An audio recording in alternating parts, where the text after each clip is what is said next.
Olá, gente, tudo bem?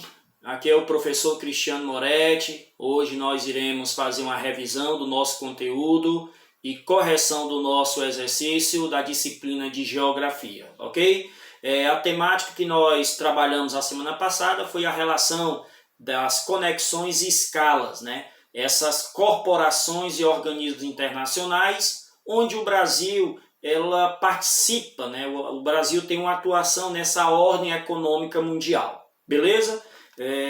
Nessa questão, seria interessante a gente levantar aqui um questionamento, qual a importância de estudar essas corporações, esses organismos internacionais, onde o Brasil hoje faz parte dessa ordem mundial econômica. Precisamos entender que como corporações ou organismos internacionais, elas vão ter um papel de tentar ajudar o mundo hoje globalizado numa reorganização de uma forma sustentável, onde o objetivo maior é o combate à desigualdade, o favorecimento de países menores terem competitividade no mercado internacional, através das suas commodities, né? Na questão, por exemplo, o milho, o Brasil é um país, um dos maiores produtores do mundo de soja, milho, e aí hoje isso está no mercado internacional de forma de commodities, né? Tudo baseado no dólar. Então, se faz necessário algumas normas, algumas regras dos países que estão como membro nessas agremiações para poderem facilitar o seu produto interno bruto, né? O caso PIB, né? Tudo que o país produz como riqueza para ser exportado e daí de toda essa riqueza que é produzido possa ser dividido entre o seu povo, né? Todos os seus cidadãos de uma forma justa. Só que nós percebemos que não é muito bem assim, não é desta forma como nós vimos, né? Infelizmente há uma desigualdade muito grande justamente por causa de um capitalismo que está sendo desenvolvido, que não é de agora, já vem de séculos atrás, baseado numa exploração não só do homem, mas de tudo que existe, né? O capitalismo é algo que a gente muitas vezes não consegue compreender, né, a forma que é desenvolvida. Mas vamos nós, isso aí é a aula para outra temática. Essas corporações e esses organismos, como por exemplo o FMI, o BID, a ONU, a OCDE e outras, né, siglas que estão aí, elas começaram a surgir, certo, a partir ali da segunda metade do século XX, né, ali em 1950, logo após a Segunda Guerra Mundial. Após a Segunda Guerra Mundial, foi percebido que as nações, né, os governos, teriam que se reestruturar, porque de fato a Europa foi totalmente destruída pela Segunda Guerra, e que nações como os Estados Unidos, a Rússia, né, a antiga União Soviética, que antes não existia a Rússia, era a antiga União Soviética, eles começaram a incentivar aqueles países, né, que participaram daquela guerra, né, da Segunda Guerra Mundial, a se reestruturar com o objetivo uma troca de acatarem, aceitarem o seu sistema econômico. E aí surge ali a Guerra Fria. Né? O que foi a Guerra Fria? Não foi uma guerra bélica, né, no sentido de armamento entre a antiga União Soviética e os Estados Unidos, né? Os Estados Unidos representavam o capitalismo, esse sistema econômico que hoje nós fazemos parte, e a antiga União Soviética defendia o sistema econômico de forma socialista. Então, ou seja, por muito tempo, algumas décadas, essas duas nações ficaram em pé de guerra, no sentido econômico, né? Não bélico, como eu falei anteriormente.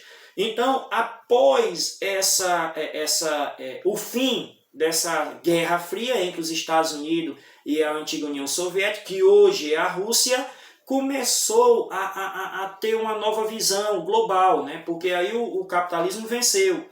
Então, qual era a questão? Era tentar consolidar como importantes atores, né, no cenário internacional passando por um relativo período de fortalecimento, onde todas essas nações que iam fazer parte dessas agremiações, ou seja, dessas corporações e desses organismos internacionais, teriam ter uma oportunidade melhor de estar inserido nesse mercado globalizante, beleza? Contudo, em virtude da recente ampliação da integração geoeconômica global, com a missão de estabelecer um ordenamento das relações intranacionais de poder e influência política. Isso é muito visível através dessas agremiações. Você pode prestar atenção que, por exemplo, a ONU, né, que é a Organização das Nações Unidas, fundada logo ali após a Segunda Guerra Mundial, em 1945, quando os Estados Unidos criou a ONU com outros países membros, foi no objetivo, qual foi o objetivo? De promover a paz e a segurança no mundo, né, mundial, para que não ocorresse, que não viesse a ocorrer no futuro uma terceira guerra mundial, né? E aí a ONU ela vem atuando não só em todos os cantos, né, do mundo, nessa questão global, principalmente naqueles países que fazem parte dessa corporação, mas ela vem atuando também no combate da desigualdade social, né, da pobreza, da miséria, da fome, na questão das pandemias, epidemias, em desastres naturais, né, quando acontece um terremoto de magnitude aí que leva uma destruição total do país, ou uma questão do maremoto. Então, a ONU ela tem esse papel. E aí ela é usada, né, como uma forma que vai influenciar a política local, a economia. Então, tem interesse por detrás, né? Nós sabemos também que essas corporações elas têm também um papel de formar, né, junto àqueles estados membros, né, aquelas nações membros, um novo modelo, né, de sociedade globalizante, né, de uma sociedade capitalista, para que realmente o mundo possa se tornar um mundo moderno, um mundo socialmente falando, eu posso dizer, de uma forma que possamos sair de uma ideia primitiva e venha para uma ideia de modernidade, né, de avanços tecnológicos nessa questão. Beleza? Existem incontáveis organizações internacionais, isto é, aquelas instituições formadas por 2 ou mais países. No caso aqui o Mercosul, por exemplo. O Mercosul é uma dessas agremiações que é formada por 4 países e um que ainda está em análise, né? Os países que fundaram o Mercosul, que é o mercado livre, né, da América Latina, né, é o mercado sul-América Latina, o Mercosul. Nós temos o Brasil, temos o Paraguai, temos o Uruguai e temos a Argentina. E a Bolívia é convidada, né? Ela é convidada a participar. E tem outras nações que estão aqui na América do Sul, né, que estão sendo avaliadas para fazerem parte dessa agremiação. Então, essas organizações, elas surgiram, no entanto, na questão para promover uma política geopolítica, né, de um continente, promover uma economia mais justa, a questão do humanístico, né, global, essas questões que eu já falei para vocês. Ok, gente? Então, vamos partir para a correção da nossa atividade, mediante essa introdução que foi dada a vocês, tá certo? Na atividade de geografia da semana passada, a primeira pergunta, ela nos vem assim, o enunciado. Qual o significado da sigla OMS e sua, aliás, OMC, desculpe. Qual o significado da sigla OMC e sua importância para o mundo? A sigla OMC significa Organização Mundial do Comércio. E a importância dela é um organismo internacional que vai ter uma responsabilidade para legislar e acompanhar as transações econômicas e comerciais realizadas entre diferentes países, né? Em torno de 35, se não me falha a memória, que faz parte dessa agremiação. Então, o que é que nós temos que ter aqui como resposta? A sua resposta não é obrigada a ficar a minha, não, mas a sua resposta aí no seu caderno deve estar mais ou menos parecida com essa daqui. Por exemplo, a resposta da primeira questão. Qual o significado da OMC, Organização Mundial do Comércio? E aí a pergunta, e sua importância para o mundo? É um organismo internacional responsável por legislar e acompanhar as transações econômicas e comerciais realizadas entre diferentes países. Beleza? A segunda pergunta é simples, eu acredito que pelo texto vocês responderam. Qual o significado da sigla FMI? A sigla FMI é o Fundo Monetário Internacional, né? O FMI tem esse significado. O papel dela é um organismo financeiro que tem a responsabilidade de garantir uma estabilidade econômica internacional.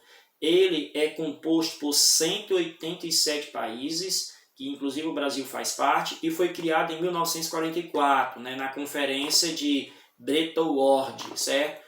O FMI é um organismo que ele tem emprestado dinheiro aos países que passam por problemas financeiros, né, diante de qualquer situação, ou uma catástrofe natural, ou um abalo na questão do mercado, né, das bolsas de valores, ou a moeda local que vem se desvalorizar por causa das regras do jogo do sistema econômico internacional. Então são vários fatores. O fato é que o país que se submete a um empréstimo do FMI, ele fica preso ao FMI, né?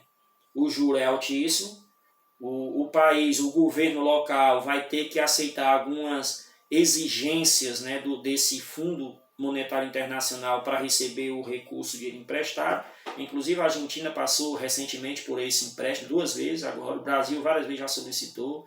E quando ele pede esse empréstimo, ele tem que fazer algumas reestruturações no serviço público, né? Principalmente no serviço público, nessa questão do gasto público, né? Então, o governo, quando aceita o empréstimo, ele vai ter que fazer reformas administrativas, vão fazer cortes no orçamento de políticas públicas sociais, para tentar garantir uma estabilidade econômica daquele país, para poder garantir aos acionistas, né, do fundo o pagamento desse dinheiro, né? Então, ou seja, é uma faca de 2 gumes. Então o FMI não é muito bom o país procurar ele não, né? Em última instância o país pobre, né, vai procurar.